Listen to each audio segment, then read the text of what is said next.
Documentos. Radio Nacional de España. Tiempo de silencio. Una novela de 1962 de Luis Martín Santos. Aquel sí que era un hombre. Siempre estuvo a la altura de las circunstancias. Me estimaba a mí y sabía que una mujer legítima hará siempre lo que no hagan las otras 1000 sucias a las que no podía dejar de hacer caso cuando estaba en las islas separado por cientos de leguas. Pero yo al final me quitaba el velo cuando había que acabar de convencerlos, aunque solo algunos tenían dinero, ya que los más vivían de la paga pelada, y enseñaba mi rostro noble, bañado de lágrimas, y me había pintado un poco los ojos con hollín azulado y mucho polvo de arroz para estar bien blanca y sangüe, pues por desgracia he tenido muy buenos colores, aunque a mi marido le parecía bien que los tuviera y le daban muestra de mi temperamento. No quita para que otros muchos, víctimas de las deformidades de la moda, prefirieran las cloróticas anemizadas que bebían vinagre y que también sin beberlo podían estar pálidas por la misma pobreza de su sangre. A mi niña, aunque ya era tan mayor, la llevaba yo a estas visitas con faldas cortas como de niña, que al mostrar las pantorrillas, los señores las miraban con cierta turbación, no porque ellos las desearan, embargados como estaban por la pena del momento y por el fallecimiento del excelente compañero, sino para que comprendieran que era deseable, y que si caía en la miseria negra, aquella niña podía ser pasto de concupiscencias, y así se conmovían más, y algunos, además del óbolo del buen amigo con el que colaboraron a la instalación de la pensión, prometieron ser clientes de la casa. El tiempo de silencio, Luis Martín Santos lo escribió en muy poco tiempo. Enrique Mújica, político socialista, actual defensor del pueblo, amigo de Martín Santos. No lleva el tiempo, tenga en cuenta que él tenía que trabajar como psiquiatra, que era director del psiquiátrico, que también tenía su consulta privada, que por tanto, no, cuando habla de poco tiempo, no es el tiempo que tardó, por ejemplo, Stendhal para redactar, escribir La Cartuja de Parma, que creo que fueron 54 días, pero en muy poco tiempo lo escribió. Y escribió como una especie, como un vómito, en el sentido que le salió la novela tal y como después llegó a la imprenta. Era un hombre de una gran cultura, de un gran conocimiento de las técnicas literarias, de una profundidad crítica enorme. Por tanto, lo que salió como un vómito se llevó a la máquina de escribir, a los folios que de la máquina salían, y los folios después fueron corregidos muy poco.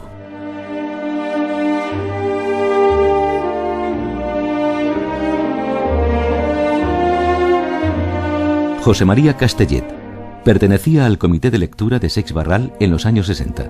Llegó dirigida a Carlos Barral, que había conocido a Luis Martín Santos bastantes años atrás en un viaje que habían hecho juntos a Alemania.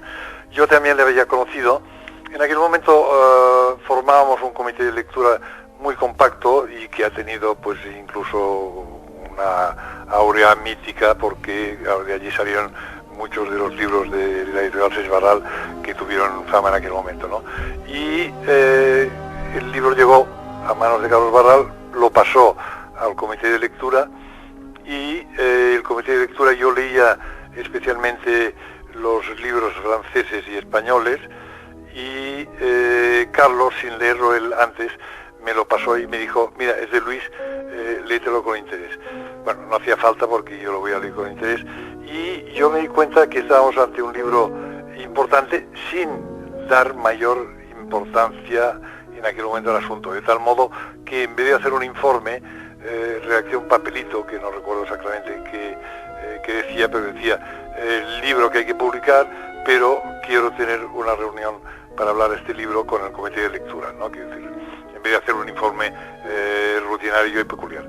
Entonces, yo creo recordar que entonces fue cuando se lo leyó Carlos Barral y los dos informamos al comité de lectura, en el que estaban Gabriel Ferrateri, José María Valverde y algunas veces Jaime Gil de Viedma con Joan Petit, que era el director literario de la editorial en aquel momento, y nos dimos cuenta de la importancia del libro y pensamos que había que arropar un poco el libro, no sé, con alguna presentación, alguna cosa que yo ya no recuerdo, no de golpe, pero poco a poco empezaban a salir los artículos que reconocían la importancia de renovadora, innovadora, en un momento que la novela española estaba bastante sometida a lo que podríamos llamar el realismo social, ¿no? Quiero decir, pues cómo rompía moldes y cómo se iba convirtiendo a través de las lecturas de los distintos críticos y de los distintos lectores en una novela de ruptura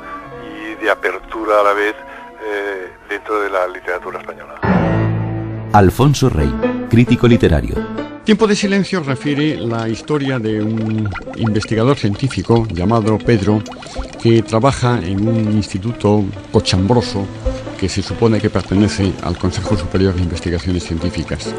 Al comienzo de la novela está mirando por un microscopio y de repente descubre que los ratones de experimentación, donde él trata de descubrir la posible génesis de un cáncer, se le han agotado.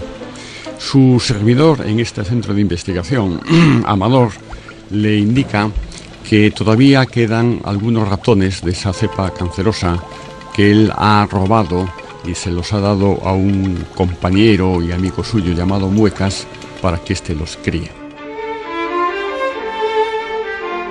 Luis Goitisolo, escritor. Conocí a Martín Santos en Barcelona y de hecho le he visto siempre en Barcelona y no más de 3 veces, yo creo. La primera me parece que iba a dar una conferencia y bueno, acababa de publicar Tiempo de silencio y estuvimos hablando, precisamente le gustaban mucho las afueras y a mí, le dije que en una encuesta que se hizo por aquellos días sobre novela española contemporánea, sobre preferencias de los escritores, yo le había puesto en primer lugar, ¿no? Y bueno, estuvimos hablando toda la noche y realmente se estableció una buena amistad que se repitió 2 o 3 veces en viajes posteriores. Y la última vez, poco antes de su muerte ya. Hubo un entendimiento bastante inmediato por un tipo de mirada crítica y poco dogmática al mismo tiempo sobre lo que estaba pasando en España y sobre lo que suponía el franquismo, lo que suponía la oposición al franquismo en aquella época, en relación a la cual los dos éramos bastante escépticos. A continuación, los dos personajes, el protagonista, Pedro, y su ayudante, Amador, acuden a las chabolas en donde se encuentra Muecas con su familia y allí les muestran cómo los ratones de la cepa cancerosa han ido procreando y se encuentran dispersos por distintas jaulitas que están colgadas de los techos de la chabola. Este pasaje de la novela, que ocupa unas cuantas páginas al comienzo, tiene gran importancia porque le permite a Martín Santos, de un lado, describir el Madrid miserable de las chabolas, un poco al modo de Baroja, pero con una intención crítica, social y política muchísimo más incisiva, en parte a causa de la mayor riqueza del lenguaje de Martín Santos. Fui yo el primer testigo y el que siguió la creación de Tiempo de silencio. De vez en cuando, una tarde me llamaba Luis, se ponía en contacto conmigo y decía: oye, ven a cenar a casa y vamos a ver el capítulo. Y entonces iba a cenar a casa y después de cenar, bien atrincherados en los sillones, él leía y yo seguía un capítulo de Tiempo de silencio. Yo hacía mis acotaciones, mis críticas y naturalmente los elogios, porque una crítica sin elogio es tan necio como un elogio sin crítica. Y yo creo que algo cambió respecto a lo que yo le dije. Tuve en cuenta algunas de mis observaciones mis observaciones críticas, muy pocas, no recuerdo cuál ahora, pero yo he seguido del comienzo hasta el final lo de Tiempo, la creación de Tiempo de Silencio. Una vez que los personajes han llegado a las chabolas y la acción pasa a otro espacio, es concretamente la noche de un sábado, cuando Pedro sale de la pensión y se dirige al Café Gijón, en donde tiene lugar una tertulia literaria. También estas páginas le permiten a Martín Santos hacer una descripción de Madrid a lo largo de su historia, de la tradición literaria.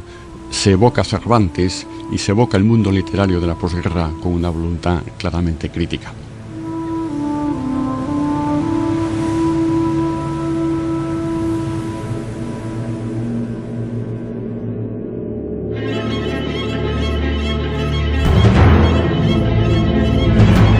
La aparición de Tiempo de Silencio, una novela escrita por un joven psiquiatra de San Sebastián, Luis Martín Santos, fue un aldabonazo para la literatura española del momento.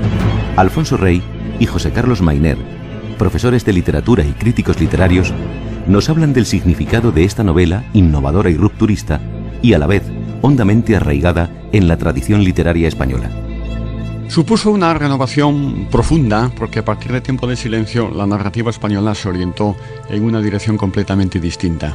Coincidió también con el llamado boom de la novela hispanoamericana y el hecho es que a partir del año 1962 o un poco más tarde la narrativa española abandona el cauce de lo que se viene llamando la novela neorrealista o la novela objetivista para adentrarse en una dirección completamente distinta, es decir, una novela más ambiciosa desde el punto de vista lingüístico, con una voluntad intelectual más fuerte y con una concepción de la realidad más flexible y más variada.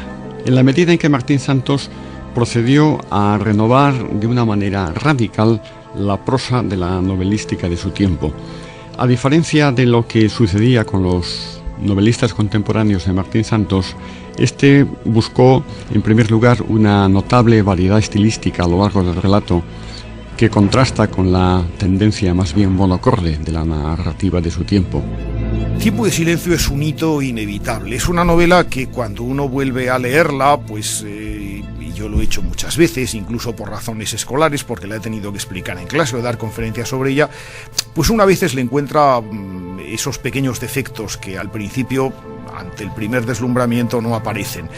Uno se da cuenta que Luis Martín Santos pues tenía a veces más de un amateur inteligente quizá que de un escritor de fibra. Yo no sé si Luis Martín Santos hubiera seguido escribiendo grandes novelas o si realmente lo que tenía que decir ya lo había dicho en estas dos novelas o novela y media que se publicaron.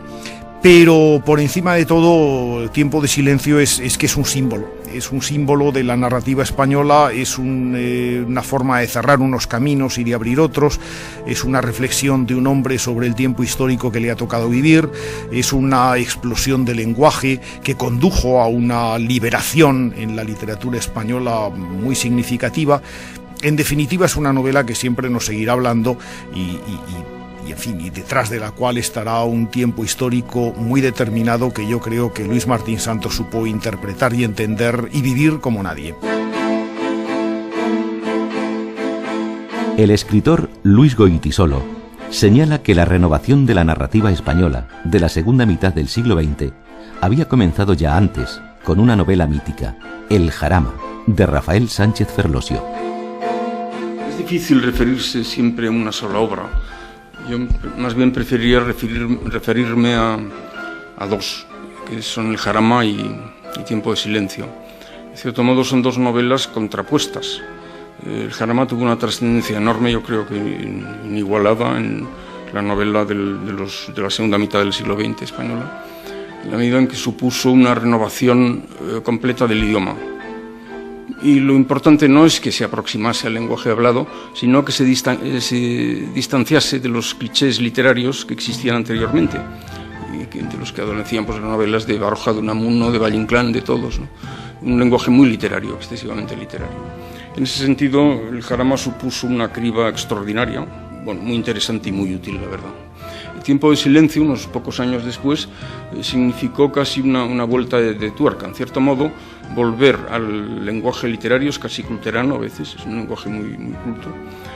Lo cual también fue favorable, porque más o menos la depuración, por así decir, lingüística se había producido ya en ese intervalo, y las consecuencias a veces de la publicación del Jarama, sin que eso sea reprochable y tenga la culpa Sánchez Ferlosio, fueron nefastas, es decir, en el sentido de que dieron lugar a un tipo de novela excesivamente llano y chato, y en cierto modo convenía también pues volverle a sacar otra vez al idioma toda su riqueza, ¿no?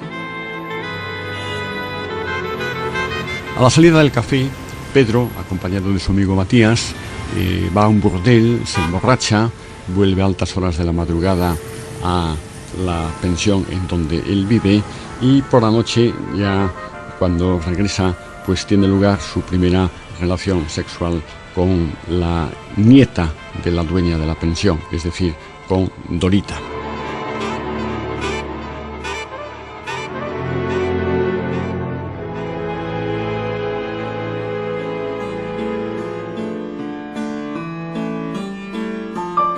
Luis Martín Santos nació en Larache en 1924, donde estaba destinado su padre, médico militar. En 1929, la familia se instala en San Sebastián. Estudia la carrera de medicina en Salamanca y en 1946 llega a Madrid, donde ha conseguido una plaza de médico interno en el Hospital de San Carlos. En esta ciudad se instala en una pensión del centro de la capital como el protagonista de su novela y entra en contacto con ambientes intelectuales, literarios y muy críticos con la realidad social y política del país. Su hermano Leandro, médico como él, la escritora Josefina Aldecoa y el político Fernando Morán nos explican algunos rasgos de su vida. Yo desde la infancia ya recuerdo que mi hermano le gustaba mucho escribir, siempre estaba escribiendo, no dejó de escribir, es decir, no nació una vocación, sino que continuó una facultad que tenía desde que nació. Él al principio, pues como todos los jóvenes, pues estaba despistado. Primero comenzó siguiendo los deseos de nuestro padre de que se hiciera cirujano, y llegó a ser un cirujano, pues no desarrolló mucho aquello porque estuvo muy pocos años siendo cirujano, pero tuvo una plaza como médico cirujano en el Hospital San Carlos de Madrid. Le conocí en el Instituto Luis Vives del Consejo de Investigaciones Científicas, porque los dos asistíamos al departamento de psicología que dirigía el doctor Germain. Entonces los dos coincidimos allí y yo no sabía que él escribía. Supongo que él en ese momento tampoco sabía que a mí era lo que más me gustaba. Luego le conocí le seguí ya viendo en una tertulia que había en Gambrinus, a la que asistía también Juan Benet, Francisco Pérez Navarro y otros amigos. Y era una tertulia en la que se hablaba mucho de todo, de filosofía, de psicología, de literatura. Eso ya más tarde, ya en los 50. Mi padre le sentó muy mal que dejara la cirugía, porque él tenía cierta idea aldeana de que había que ganar dinero. Y verdaderamente en los años en que mi padre ejercía, los médicos que ganaban dinero eran los cirujanos. Y no sé si por eso o si porque él había sido cirujano y quería que su hijo lo fuera, pero le sentó muy mal el cambio. Tuve una discusión violenta el día que mi hermano le anunció que se había puesto a las órdenes de López Ibor y que pensaba derivar hacia la psiquiatría. Fernando Morán, político, diplomático, escritor. A través de un guipuzcoano, Alberto Machimbarrena, de Miguel Sánchez Mazas y de Vicente Girbao. Y él publicó Tiempo de silencio en el 61.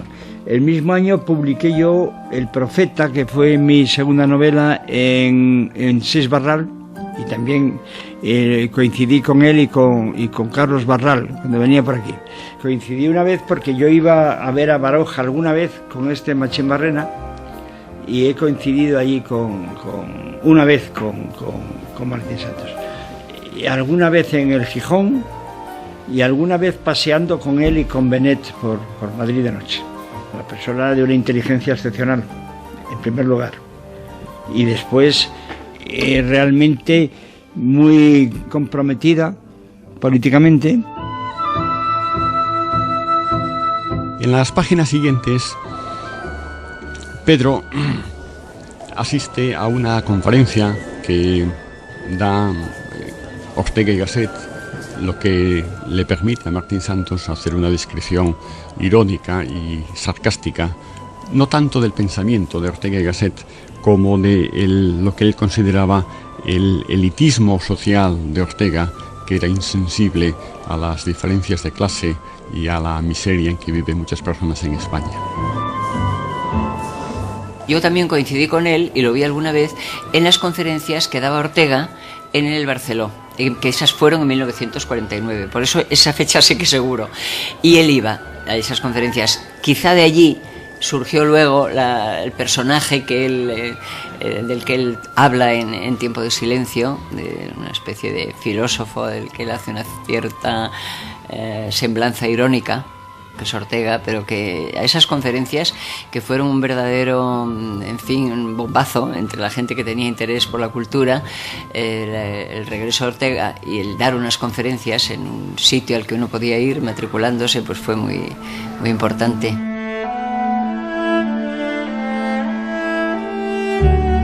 Tiempo de Silencio es una novela que tiene, por así decir, una fábula bien desarrollada, una anécdota relativamente amena y construida. Es un aspecto que en el año 62 resultaba original por una razón muy sencilla. La novela llamada del neorrealismo, es decir, la que se está escribiendo en los años inmediatamente anteriores, en general se caracteriza por adelgazar notablemente la trama, hasta el punto de que muchas veces lo que hay en estas novelas es simplemente una sucesión de estampas o de escenas a las que el autor les otorga finalmente una conclusión relativamente abrupta. Frente a esa tradición, una de las originalidades de Tiempo de Silencio estriba en haber recuperado el interés por la historia bien construida, por la fábula, por la concatenación de sucesos e incluso por ciertos elementos de sorpresa hacia el final. En ese sentido, yo creo que hay una cierta influencia barogiana, en la medida en que Baroja siempre fue un narrador al que le interesó contar historias. Y hay algunos elementos claramente folletinescos, sobre todo el desenlace de la novela, la muerte violenta de la novia de Pedro, asesinada por cartucho, pues es un final que recuerda algunos episodios de los bajos fondos y de los folletines. En 1953, Luis Martín Santos, que acaba de contraer matrimonio con Rocío Lafón, se instala en San Sebastián tras ganar una oposición para la plaza de director del Hospital Psiquiátrico. Enrique Mújica. Yo conocí a Luis en San Sebastián. Yo era universitario, estudiante universitario. Era director del psiquiátrico, director del Hospital Psiquiátrico de Guipúzcoa. En aquella San Sebastián, que era una ciudad muy hermosa, como lo es ahora. Lo que pasaba entonces que podías andar perfectamente por la ciudad, y si te cogían, como cogieron a Luis Martín Santos allí y a mí por la lucha contra la dictadura, pues a lo menos se sabía dónde estabas. Luis Martín Santos, cuando yo era comunista, Luis Martín Santos luchaba por el PSOE, y cuando, por ejemplo, recuerdo que en aquella jornada de reconciliación nacional, una de esas acciones que organizaba o que aprendió a organizar en toda España para traer la caída del régimen o general política, o estas jornadas que todas ellas fracasaron, yo recuerdo que era comunista, le decía, intentaba incitar a Luis Martín Santos a colaborar, los socialistas, con ello, y me decía que tenía que consultar, que tenía que ir en bicicleta a consultar. Y yo creo que decía en broma, pero en serio, iba a consultar, y el que iba a hablar me parece que era Luis, que era con Amati, con Ramón Rubial. La noche anterior, Pedro tuvo que asistir muy precipitadamente a la chabola de Muecas para asistir a la hija de Muecas, Florita, que había sido objeto de un aborto provocado por parte del padre y que termina en muerte. Cuando la policía descubre la muerte de Florita y cuando se sabe lo que ha sucedido, Pedro es acusado de haber practicado un aborto ilegal y es encarcelado. Permanece en la Dirección General de Seguridad, momento en el cual Martín Santos hace una descripción muy vigorosa del régimen carcelario español y en donde evidentemente le está evocando sus penalidades como preso político que fue en más de una ocasión.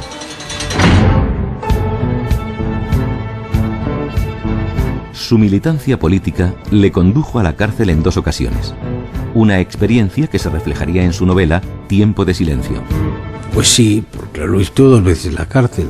La primera vez fue el año 58, hubo una redada de cuadros y dirigentes socialistas en toda España, cayó Joan Reventós en Cataluña, Román en Málaga, y algunos más, en San Sebastián, Luis Martín Santos, Pradera y Vicente Urcola.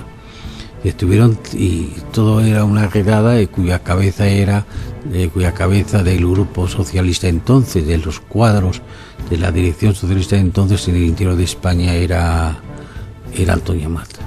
Y estuvo en Carabanchel y estuvo casi 3 meses en Carabanchel. Reconfortado por la ginebra, precipitándose sobre su turno de uso de la palabra, Pedro también, ¿por qué no?, rompió a hablar. Jueguecillos estéticos, olas que vienen y van, mareas del espíritu, pepinvidálides de Egipto. Hay situaciones en que el atolladero es total. Evidentemente, sí, evidentemente. Hay que leer el Ulises. Toda la novela americana ha salido de ahí, del Ulises y la Guerra Civil. Profundo Sur. Ya se sabe, la novela americana es superior, influye sobre Europa, se origina allí precisamente. Y tú también, hija mía, tú también, si no lees no vas a llegar a ninguna parte. Seguirás repitiendo la pequeña historia europea de Eugenia Grandet y las desgracias de los huérfanos te conmoverán por los siglos de los siglos. Amén. Así sea. Asinsuatil. José Carlos Mainer. La huella de Joyce la tiene porque es el mecanismo de destrucción lingüística que opera dentro de ella, está tomado directamente del Ulises de Joyce, con variantes personales, es decir, las parodias que hace de lenguajes científicos o de lenguaje realista, por ejemplo, Luis Martín Santos, son formas originales sobre la pauta del Ulises de Joyce, pero en definitiva aplicaciones originales del sistema. Pero no es la única influencia que tiene. Esta novela y la siguiente, Tiempo de destrucción, revelan, por ejemplo, una lectura muy profunda y muy personal, además, de novelas de Baroja como Camino de Perfección o como El Árbol de la Ciencia, sobre todo El Árbol de la Ciencia. Tiempo de silencio era una novela innovadora en el panorama narrativo español. La influencia literaria de corrientes extranjeras era evidente, sobre todo la del Ulises de Joyce. El monólogo interior, la fragmentación narrativa, expresada en secuencias, la ruptura del capítulo clásico, el lenguaje barroco, culterano, eran elementos novedosos. Pero junto a ellos, la novela continuaba la gran tradición literaria española. La huella de Cervantes, de Baroja, se percibía en la narración. Yo señalaría en la génesis literaria de Tiempo de silencio un doble proceso de rechazo y de aceptación. Martín Santos en un primer tiempo rechaza la novela realista española de su tiempo porque le parece pobre, limitadora de la expresión, técnicamente poco ambiciosa, y entonces, reaccionando contra lo presente, busca en primer lugar modelos en el pasado. En el pasado, en este caso concreto, es la novela, y no solamente la novela, la literatura española de los primeros 30 o 40 años. Estoy pensando, lo he dicho hace un instante, en Baroja, pero también en otros escritores como pueden ser Blasco Ibáñez, ocasionalmente Valle Inclán, probablemente Unamuno en algún aspecto, y otros, Azorín, etc. Una vez asimilada esta tradición, digamos, genuinamente española, que estaba excesivamente olvidada por los narradores sociales y neorrealistas de los años 50 y 60, Martín Santos procura enriquecer y actualizar esa tradición española de principios de siglo, acudiendo fundamentalmente a Ulises. Joyce le proporcionó a Martín Santos muchas cosas, entre otros, pues muchos episodios. Hay muchos episodios en la novela que recuerdan momentos parecidos de Joyce, por ejemplo, el periplo urbano, las discusiones literarias, la descripción de un cementerio, la noche en el burdel, la epopeya irlandesa que se ve en el fondo de Joyce tiene su correlato en la epopeya negativa española que se ve en Tiempo de Silencio. Luis Goytisolo. Efectivamente hay unos paralelismos muy evidentes entre Ulises, en concreto, entre las 24 horas del protagonista de Ulises en Dublín y las horas del protagonista de Tiempo de Silencio en Madrid, en el que va pasando también por una serie de experiencias, en cierto modo, equivalentes casi. Hay por ejemplo, los bares, ¿no? Es decir, que en un caso son borrachos irlandeses y en otro caso es el tasqueo madrileño. Luego, por ejemplo, también sería más o menos equiparable a la visita que hace a un periódico, pues las visitas al laboratorio, o por ejemplo las conferencias que salen, que también son de carácter paródico en ambos casos. Pero lo que tiene de menos frente a Joyce es que en este caso el original es Joyce, claro, y Tiempo de Silencio es, yo creo, un ejercicio. Josefina Aldecoa. Causó efecto, efectivamente, porque primero fue sorprendente. Yo estoy hablando siempre de recuerdos que muchas veces pueden ser confusos porque han pasado muchos años.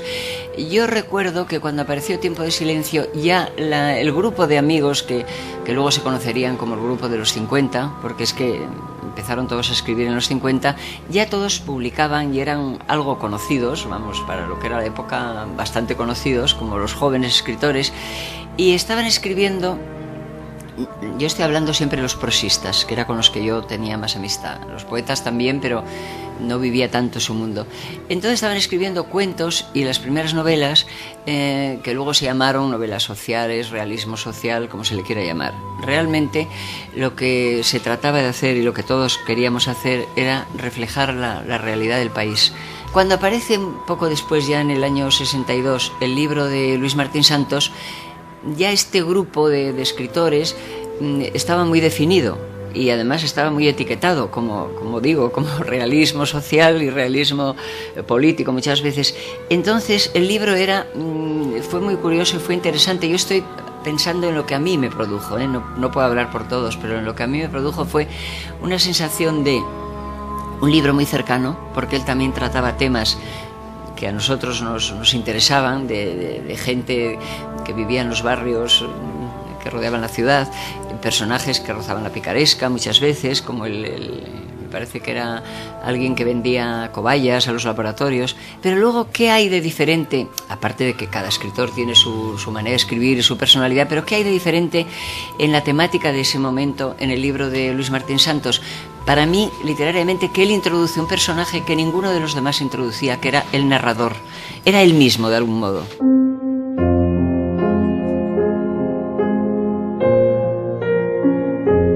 Hay ciudades tan descabaladas, tan faltas de sustancia histórica, tan traídas y llevadas por gobernantes arbitrarios, tan caprichosamente edificadas en desiertos, tan parcamente pobladas por una continuidad aprehensible de familias, tan lejanas de mar o de un río, tan ostentosas en el reparto de su menguada pobreza, tan favorecidas por un cielo espléndido que hace olvidar casi todos sus defectos. Martín Santos se interesó por Madrid, que es una ciudad que tiene desde Galdós y desde Baroja una riquísima tradición literaria.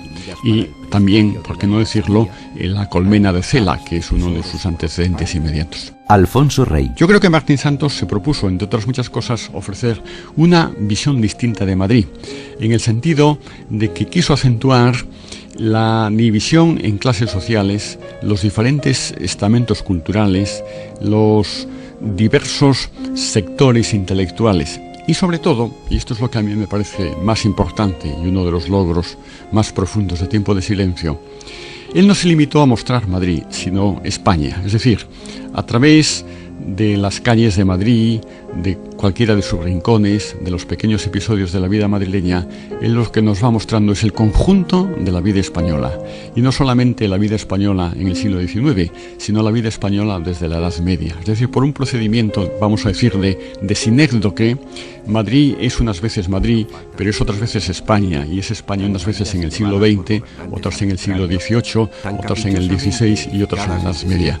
Tan desasidas de una auténtica nobleza, tan pobladas de un pueblo achulapado, tan heroicas en ocasiones sin que se sepa a ciencia cierta por qué, sino de un modo elemental y físico como el del campesino joven que de un salto cruza el río, tan embriagadas de sí mismas, aunque en verdad el licor de que están ahítas no tenga nada de embriagador, tan insospechadamente en otro tiempo prepotentes sobre capitales extranjeras dotadas de 2 catedrales y de varias colegiatas mayores y de varios palacios encantados. Tiempo de Silencio realmente, desde mi punto de vista, no solamente es una novela social, sino la más eminente de las novelas sociales españolas, en el sentido de que Martín Santos expresó con más vigor y rigor que nadie la miseria de los que están al margen de la sociedad, la diferenciación en clases, las consecuencias psicológicas de la división en clases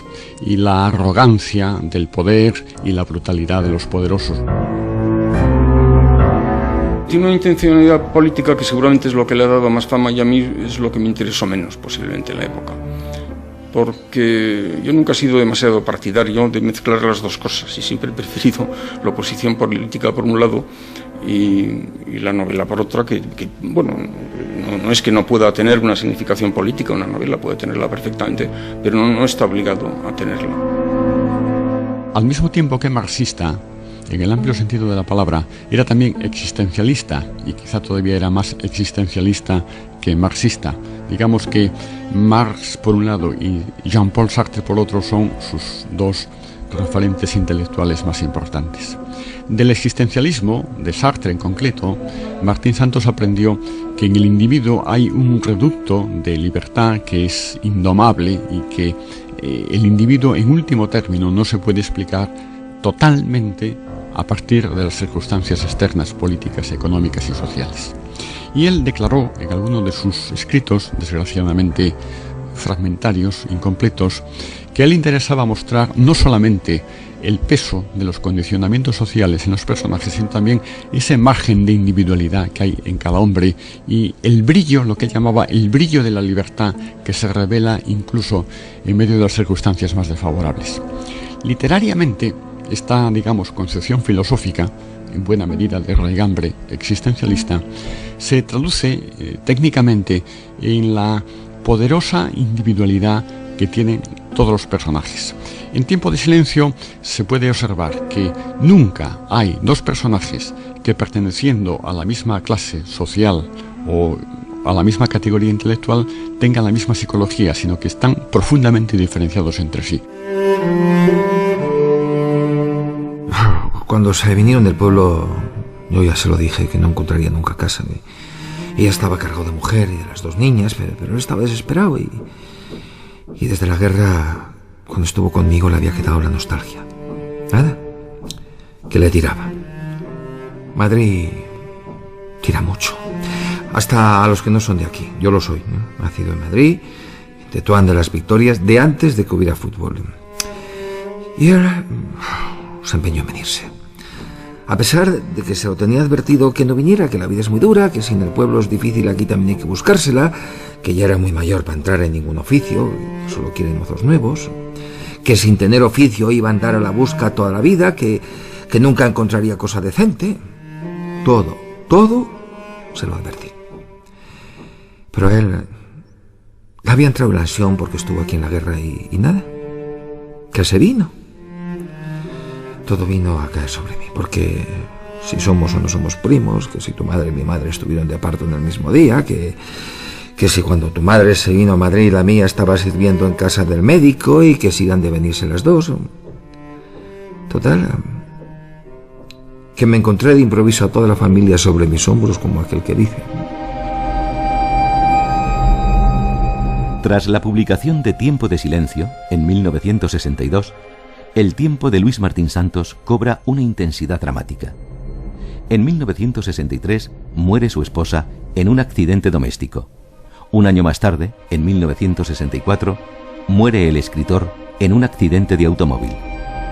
Su muerte fue una muerte imprevista porque eso es yo creo que la muerte de Luis es producto de la seguridad. Tenía una enorme seguridad en sí mismo y tenía dotes suficientes para poseer esa seguridad, tanto como profesional de la medicina y la psiquiatría, que escribió trabajos muy importantes en ese aspecto, como escritor al que le esperaba un futuro inmenso, como político se hubiera seguido decantándose por la vida política, porque hubiera sido un hombre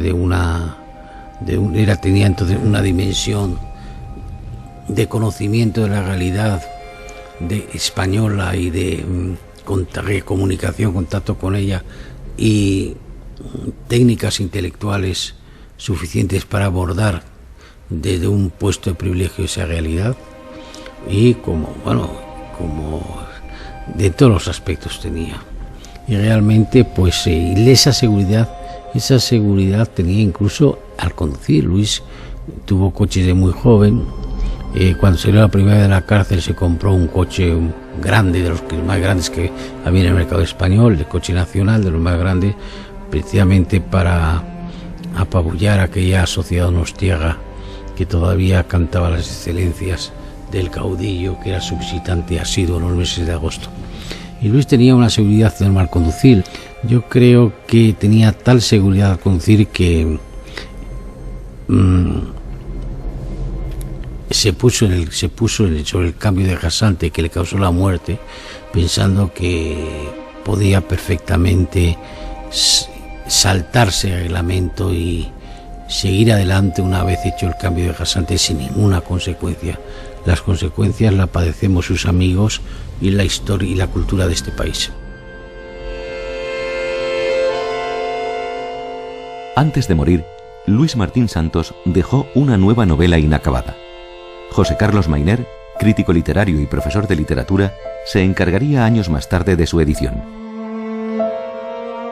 Dejó una novela inacabada y pues hace ya muchos años. La novela salió en enero de 1975, que no deja de ser una fecha premonitoria, pues quizá un año y medio antes o un par de años antes, Pere Gimferrer, que trabajaba en Seis Barral ya en aquel momento, y que había visto un montón de veces una carpeta abandonada que Carlos Barral allí había tenido y a la que no se había hecho mucho caso, pues me la pasó. La carpeta contenía el original muy incompleto y en un estado de elaboración muy desigual de Tiempo de Destrucción, y yo pues trabajosamente fui haciéndome con ese texto y logrando una edición que es la que, como digo, apareció en enero del 75, con muy escaso éxito. La verdad es que es una novela que ha tenido muy poca repercusión. Hasta el año pasado no ha habido una segunda edición, lo cual, si se compara con el éxito fulgurante de Tiempo de Silencio y el montón de ediciones que ha tenido, pues realmente es muy pobre. Y yo, sin embargo, quizá por esa debilidad, ¿no?, que tienen los padres, padre putativo en este caso, con respecto a los hijos desvalidos, pues sigo creyendo que es una novela importante y que, sobre todo, más que su calidad literaria, su mérito está en proporcionarnos unas claves que a mí me parecen muy importantes con respecto a la personalidad humana y al propósito, al designio literario que tenía Luis Martín Santos. Decía claves de naturaleza autobiográfica.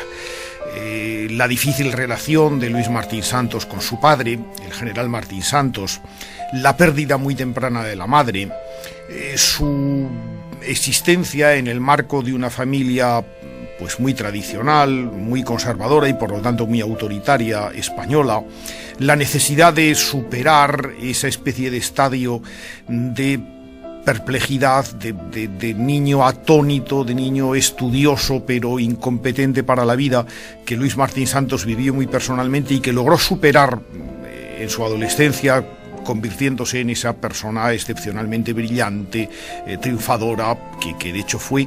Todo eso se transfiere a Agustín, el personaje de la novela, el personaje de Tiempo de Destrucción, que es efectivamente también un profesional, no médico, como lo fue Luis Martín Santos y como lo fue Pedro, el protagonista de Tiempo de Silencio. En este caso se trata de un joven juez que desarrolla su vida profesional en el País Vasco, como Luis Martín Santos también lo hizo, por otra parte en su época, que pasa de ese especie de estadio inicial de perplejidad, de aturdimiento ante la vida, a un dominio sobre esta misma vida, y que en este caso en la novela se hace a través de una metáfora erótica. Este muchacho que no solamente es virgen, sino que además parece impotente al principio, o por lo menos está atenazado por una sensación de impotencia sexual, acaba descubriendo en brazos de una mujer, y además en un lugar pues muy simbólico, ¿no?, la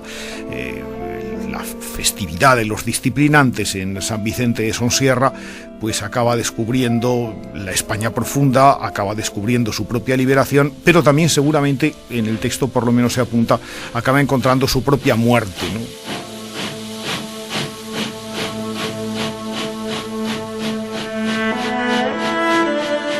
La escena final tiene lugar en el tren, y desde el tren va contemplando el páramo castellano, que para él es sinónimo de la sequedad de Castilla, del atraso de España, del aislamiento de nuestra nación. Estamos hablando del año 62, es decir, en la época del régimen de Franco. Al mismo tiempo que contempla el Escorial, que es un monumento muy representativo de las reflexiones de los escritores del 98 y también de la generación del 14, como Ortega y Gasset. Es decir, que él al final se compara con San Lorenzo, que es un hombre que muere en silencio en la parrilla, sin gritar, sin protestar, y él dice que también él vive en un tiempo de silencio, es decir, alude evidentemente al silencio de la dictadura franquista, y que no le queda más remedio que retirarse resignadamente porque no le permiten hacer lo que él hubiera querido hacer. Luis Martín Santos murió en Vitoria en 1964 a consecuencia de un accidente de automóvil. No había cumplido aún 40 años.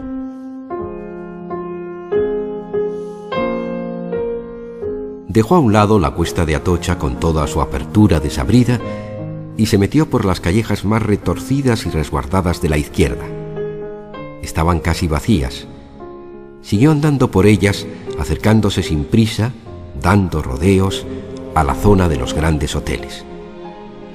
Por allí había vivido Cervantes, o fue Lope, o más bien los dos. Sí, por allí, por aquellas calles que habían conservado tan limpiamente su aspecto provinciano como un quiste dentro de la gran ciudad. Cervantes, Cervantes. ¿Puede realmente haber existido en semejante pueblo, en tal ciudad como esta, en tales calles insignificantes y vulgares, un hombre que tuviera esa visión de lo humano, esa creencia en la libertad, esa melancolía desengañada tan lejana de todo heroísmo como de toda exageración, de todo fanatismo como de toda certeza? ¿Puede haber respirado este aire tan excesivamente limpio y haber sido consciente, como su obra indica, de la naturaleza y de la sociedad en la que se veía obligado a cobrar impuestos, matar turcos, perder manos, solicitar favores, poblar cárceles y escribir un libro que únicamente había de hacer reír?